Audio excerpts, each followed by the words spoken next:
Daniel, primeiro capítulo, versículo 19, amém? Todos acharam? Diz assim a palavra do Senhor: o rei falou com eles, e entre todos eles não foram achados outros tais como Daniel, Ananias, Israel e Azarias. Por isso permaneceram diante do rei em toda matéria de sabedoria e de inteligência, sobre o que o rei lhes fez perguntas. Achou-os 10 vezes mais doutos do que todos os magos e encantadores que havia em todo o seu reino. Daniel permaneceu ali até o primeiro ano do rei Ciro. Amém? Vamos poder sentar em nome de Jesus. Dizemos, irmãos, que o servo de Deus, a serva de Deus, ele sobressai em qualquer situação. Ali estava Daniel, com aquele jovem judeus que estavam cativos, tinham sido levados da sua terra e estavam numa terra estrangeira. Estava ali como punição, estava ali como castigo, estava ali porque o seu país havia sido derrotado em uma guerra, e eles estavam ali para servir aqueles que haviam derrotado eles. Eles estavam ali subjugados naquele lugar. Mas Deus, ele faz com que os seus servos prevaleçam em todas as situações. Nós vemos que aqueles jovens, aqueles 3 jovens e mais Daniel, eles foram escolhidos, entre todos os que ali estavam, porque eles se encontravam mais sábios que os sábios que haviam na Babilônia. Eles eram doutos, eles eram educados, eles eram sábios, eles eram capazes, e eles estavam ali para estar servindo diante do rei. Amém? Olha como é que Deus vira, a mesa, Deus vira o jogo. Às vezes Satanás tenta fazer alguma coisa para te derrotar, para te colocar numa situação difícil, e Deus vira aquela situação para você ser abençoado, para que aquilo seja uma bênção na sua vida. Então, querido, quando você serve o Senhor, até os seus inimigos colaboram para que você seja abençoado.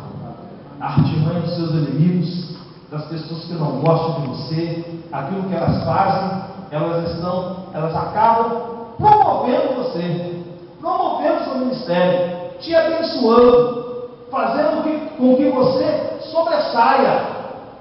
E muitas das vezes nós não entendemos isso. Uma das coisas interessantes disso tudo é que, independente da posição que eles estavam diante do rei, eles nunca deixaram que os seus corações se enchessem de soberba. Deus, ele te exalta no meio dos seus inimigos. Amém? Exalta no meio dos seus inimigos. Mas é necessário, para que você seja abençoado mais e mais, que você não se deixe levar pela soberba. Quando você é humilde de coração, quando você está na presença do Senhor, quando você busca fazer a vontade de Deus e busca estar com humildade diante do Senhor, Deus continua te abençoando. Às vezes a pessoa, Deus me abençoou, aí começa com jactância, começa a desprezar as pessoas, acha que é melhor do que todo mundo. Essa não é a atitude de quem é sábio.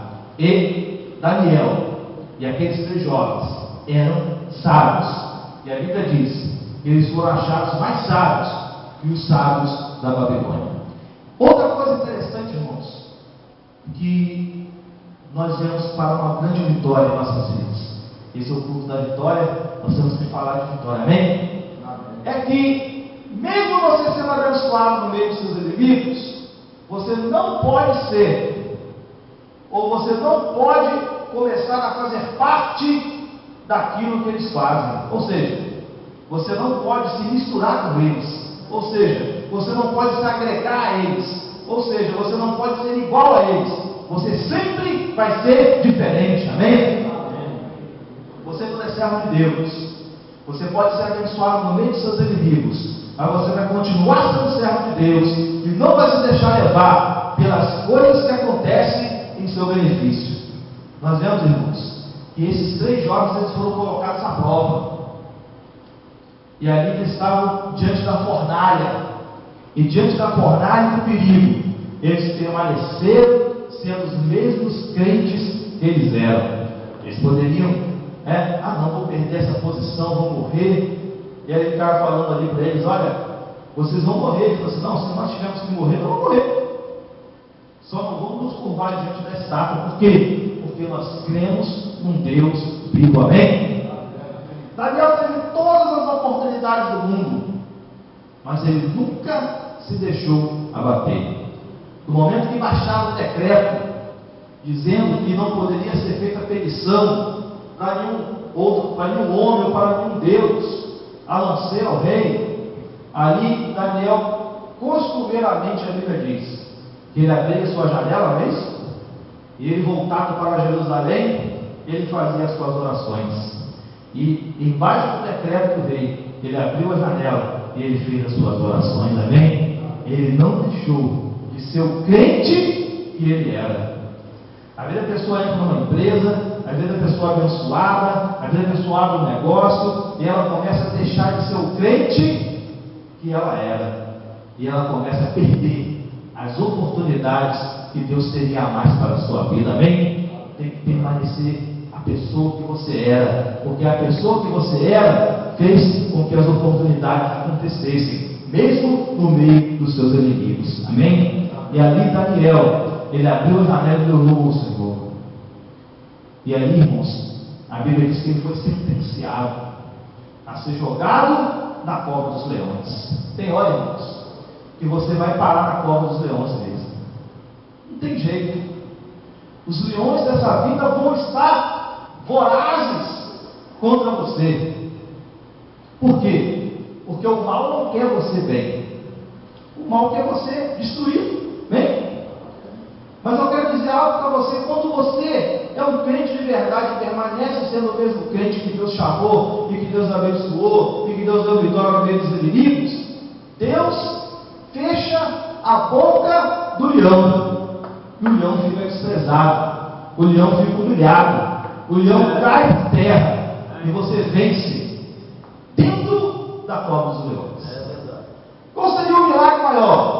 Você não ir para a cova dos leões, ou você vencer dentro da cova dos leões? Às vezes Deus deixa você entrar, é para mostrar ao inimigo que ele está aqui dentro aqui. E eu estou livrando ele da boca do leão. Ele foi livrado da boca do leão. E quando diz a Bíblia diz que quando ele saiu no outro dia, o rei preocupado amanheceu, o rei cedo ali: Daniel, Deus que você serve te livrou da boca do leão. Ele falou assim: não, rei, vive para sempre. Deus te livrou da boca do leão, fica tranquilo. Ali ele tirou Daniel, muito preocupado. E ali, ele pegou aquelas pessoas que condenaram Daniel e jogou eles na cova. A Bíblia diz que eles não chegaram a tocar o chão. Os leões se apossaram deles e os destroçaram. Então, irmãos, eu quero dizer uma coisa para você: é o Deus que você serve que faz a diferença. Amém? Daniel poderia ser destroçado pelos leões, mas não foi, porque havia o fator Deus na vida dele. E é esse fator que faz toda a diferença em nossa vida. Aqueles jovens sábios, considerados mais sábios dos sábios da Babilônia, jovens, a Bíblia diz que eram jovens, e eles eram sábios. Por que eles eram sábios? Aqueles homens tinham muita experiência, aqueles homens tinham muita ciência. Israel sempre foi um povo guerreiro, sempre foi um povo do deserto, não tinha lá muita ciência, não tinha lá muita tecnologia, muita matemática, não tinha nada disso não.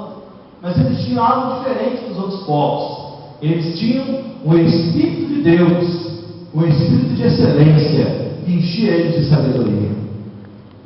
O Espírito de Deus enchia eles de sabedoria. E como enchia eles de sabedoria, eles começavam a abençoar, porque eles eram abençoados. Então, havia a grande diferença entre a experiência dos magos e dos sábios e a sabedoria que vinha de Deus. Inteligência e sabedoria são coisas diferentes. nós podemos ser sábios sem ter lá muita inteligência. Como é que é isso, pastor? Às vezes, irmãos, a pessoa não tem oportunidades, né? Eu costumo dizer o seguinte: o cara malha, ele fica forte, amém? O cara estuda, o cara lê, o cara fica sábio, fica inteligente, ou não fica? Ele precisa ser crente para ser inteligente? Não. Hitler era inteligente? Muito. Mussolini era inteligente? Muito. Tinha sabedoria? Não. Essa é a diferença.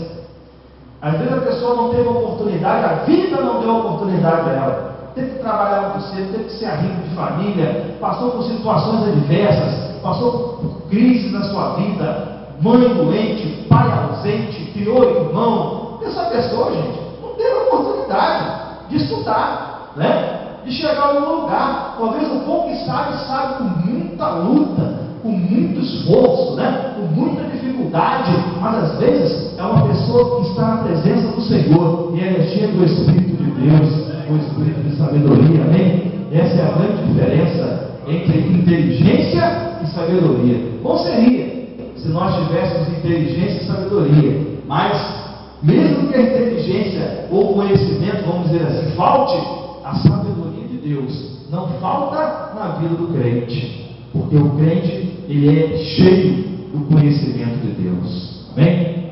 Cheio do conhecimento de Deus. Noé tinha a capacidade de fazer uma arca daquela.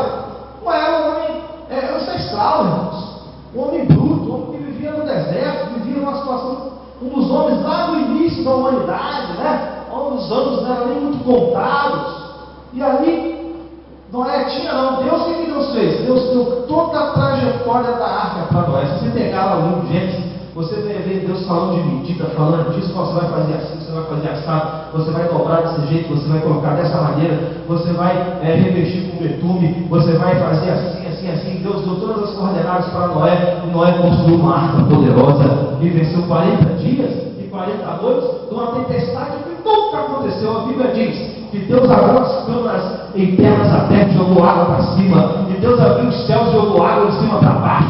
Foi uma loucura, né? A arca foi parar no monte, né? No pico do Monte Ararat, lá no Oriente, né? Vamos dizer, lá na Turquia, ficou lá no pico do Ararat. Eu estava vendo um documentário e eles vendo a arca, né? Lá em cima do Ararat. A arca está lá, ela não está mais inteira, houve uma movimentação de terra, então ela rachou, uma parte dela está aqui, outra parte está mais para baixo, mas não tem como negar que é uma embarcação. Os próprios cientistas lá estavam falando: isso aqui é uma embarcação, isso aqui é uma embarcação. Eles chegaram, um conseguiu chegar lá, pegar um pedaço lá de madeira fossilizada e falou: isso é madeira, isso não tem como ser contestado. Então chegaram à conclusão, os próprios cientistas, muitos deles ateus, chegaram à conclusão de que realmente foi feita uma arca, realmente teve um dilúvio enorme. Muitos não acreditam que foi na terra toda, outros já acreditam que foi a terra toda, mas todos eles concordam que a arca ficou lá na ponta do pico, lá do Monte Ararat, amém? E está lá como testemunho. Eles chegaram com satélite da NASA, foi lá, varreu, e ele viu realmente o desenho da arca. Eles falaram: não, de fato, é uma arca mesmo, isso aqui é um navio, uma embarcação. E ela chegou lá em cima porque o pico do Ararat foi cheio de água. Então, irmão, nós vemos, irmãos, que foi uma embarcação que ela venceu tudo. Por quê? Porque a sabedoria de Deus estava na vida de Noé, amém? Fez toda a diferença. Não era arquiteto? Não era. Noé era um grande artesão? Não era uma pessoa que tinha essas habilidades, mas Deus deu essas habilidades a Noé, amém? Deu essas habilidades a Noé.